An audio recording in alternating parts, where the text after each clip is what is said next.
September 16th, 1992, 6 a.m. A man sitting in a modest office in Midtown Manhattan picks up the phone. He places a single order, $10 billion. Not 10 million. Not 10 billion spread across years of careful investing. $10 billion in a single morning, betting that an entire nation's currency would collapse. By midnight that same day, he had made $1 billion in profit. The British government had lost £3.3 billion of taxpayer money, and the most powerful central bank in Europe had been broken by one man, with one trade. His name was George Soros, and what he did on that Wednesday morning was not illegal. It was not a hack. It was not a fraud. It was something far more unsettling. It was simply correct. This is the story of the most audacious financial attack in modern history. How a Hungarian refugee who survived the Nazi occupation of Budapest taught himself to see what governments refused to admit and used that knowledge to bring the Bank of England to its knees in a single day. Before we go further, understand what this story actually is. This is not about a villain. This is not about a hero. This is about a system so fragile, so built on illusion and political pride, that one man with enough clarity and enough courage could shatter it. And the most frightening part, he tried to warn them first. $10 billion. One day, $1 billion in profit. Let that land. To understand what Soros did on Black Wednesday, you first have to understand where he came from. Because this trade was not luck. It was not genius born in a trading room. It was survival, translated into finance. Budapest, 1944. George Soros is 14 years old. The German army has just occupied Hungary. His father, a lawyer named Tivadar, makes a decision that saves the family. He does not hide in hope. He reads the situation for exactly what it is. He forges documents. He splits the family up. He pays bribes. He adapts. Young George watches his father operate in a world where the official rules no longer apply, where survival belongs to whoever sees reality clearly, without sentiment, without illusion. That lesson never left him. After the war, Soros emigrates to London. He studies at the London School of Economics under the philosopher Karl Popper. And there he encounters an idea that changes everything. Fallibilism. The idea that all human knowledge is imperfect. That our beliefs about the world shape the world. That perception and reality are not separate things. They feed each other. Soros takes this philosophical concept and turns it into a trading theory. He calls it reflexivity. And reflexivity is the weapon he will use 40 years later against the Bank of England. Here is where the story shifts. 1990. London. Britain has just made a decision that will cost them everything. They have joined the European Exchange Rate Mechanism, the ERM, a system designed to link European currencies together to stabilize exchange rates and prepare for a single European currency. On paper, it sounds reasonable. In practice, it is a trap. Here is why. Under the ERM, the British pound must stay pegged to the German Deutsche Mark, within a fixed band, a narrow corridor of acceptable value. And to stay inside that corridor, Britain must match German interest rates. But here is the problem. Germany's economy is booming. Reunification, investment, growth. Britain's economy is struggling. High inflation, rising unemployment, weak growth. Germany needs high interest rates to cool an overheating economy. Britain needs low interest rates to stimulate a dying one. But under the ERM, Britain cannot have low rates, because low rates would weaken the pound, and a weakened pound would fall below the ERM floor. And falling below the floor would mean humiliation, forced exit from the system. So Britain does the unthinkable. It raises interest rates to defend a currency value that its own economy cannot support. Families, businesses, mortgages, all crushed by artificially high interest rates to maintain a fiction. A number on a page that politicians had promised to defend. George Soros sees this. He sees it with the same clarity his father used to navigate occupied Budapest. He sees the gap between official reality and actual reality, and he begins to build his position. By the summer of 1992, Soros and his quantum fund have already placed $1.5 billion against the pound. They are not alone. Other hedge funds have noticed the same thing. The pound is overvalued. Everyone in finance knows it. The British government knows it.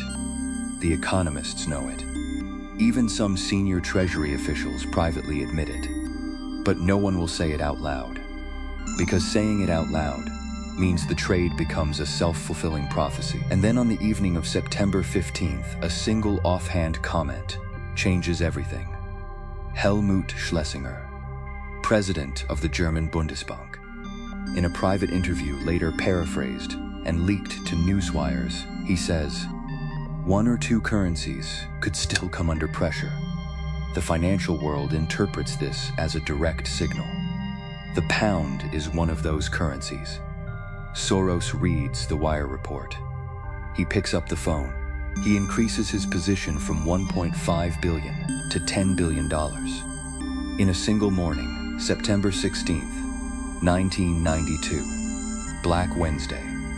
The markets open in London. The pound is already falling. The Bank of England begins its defense. They buy pounds, hundreds of millions at a time. At 8:30 in the morning, they have already bought 300 million pounds. Twice. Before most people have finished their breakfast. It does not work. Because on the other side of every pound the Bank of England buys is George Soros. Selling, and behind Soros, an army of hedge funds who have followed him into the trade. The Bank of England is buying. The market is selling. And the market is bigger. At 10:30, the British government makes a desperate move. They raise interest rates from 10% to 12% to tempt speculators into holding pounds. It does not work. An hour later, they announce another increase, 12% to 15%. 15% interest rates in a single morning. Families with mortgages, businesses with loans. The entire British economy hostage to a currency peg that cannot hold. It still does not work. The selling continues. At 4 in the afternoon, Chancellor Norman Lamont walks out of the Treasury building. He announces that Britain is withdrawing from the ERM. The pound is free to fall, and fall it does. 15% against the Deutsche Mark, 25% against the US dollar. In one afternoon, the trade is over. George Soros has made $1 billion. Britain has lost 3.3 billion pounds, and the Bank of England, the institution that had stood as the bedrock of British financial credibility for nearly 300 years, has been broken by one man who saw the truth when everyone else was pretending. Now, here is the part that most videos about this story never tell you. Soros did not want to do this. In the weeks before Black Wednesday, he met privately with officials. He told them the pound was overvalued. He told them the peg could not hold. He suggested a controlled devaluation, painful but manageable. They refused. Political pride, public commitments, the humiliation of admitting error. So Soros went back to his office, and he placed the trade. Because here is what reflexivity actually means in practice. If everyone believes the pound will fall, it will fall. Not because of mathematics, not because of fundamentals alone, because belief itself is a market force. Soros did not break the pound. He simply revealed it was already broken and collected $1 billion for doing so. The fallout was not just financial, it was political. It was generational. John Major, the Prime Minister, who had staked his reputation on the ERM, later called Black Wednesday, the worst day of his political life. The Conservative Party never recovered its reputation for economic competence. 5 years later, in 1997, they suffered one of the most catastrophic electoral defeats in British history. And George Soros, the man who broke the Bank of England, the Hungarian refugee who learned to read reality clearly in occupied Budapest. He gave most of that billion away. His Open Society foundations have since donated over $32 billion to education, democracy, and civil rights, causes around the world. Whether you see him as a villain or a visionary, the trade itself remains undeniable. He saw what was real, when governments were defending what was false, and in financial markets that clarity is worth everything. So here is where we land. Was Black Wednesday a crime? No. Was it manipulation? The courts said no. Was it ruthless? Absolutely. But here is the uncomfortable truth underneath all of it. George Soros did not create the fragility in the British economy. He did not create the overvalued peg. He did not force Britain to join the ERM at the wrong rate. He simply looked at a system built on political pride instead of economic reality, and asked one question: how long can a lie hold? The answer on September 16th, 1992 was one trading day. One trading day. And that question, how long can a lie hold, is not just a trading strategy. It is the most important question you can ask about any system, any market, any government, any institution. Because eventually, reality always wins. The question is whether you see it coming, or whether you're the one holding the pound when it falls. If this changed how you think about money, power, and the illusions that hold systems together, subscribe. Because next time we go inside the trade that made Soros question everything he knew and cost him $2 billion in a single afternoon, you won't want to miss it.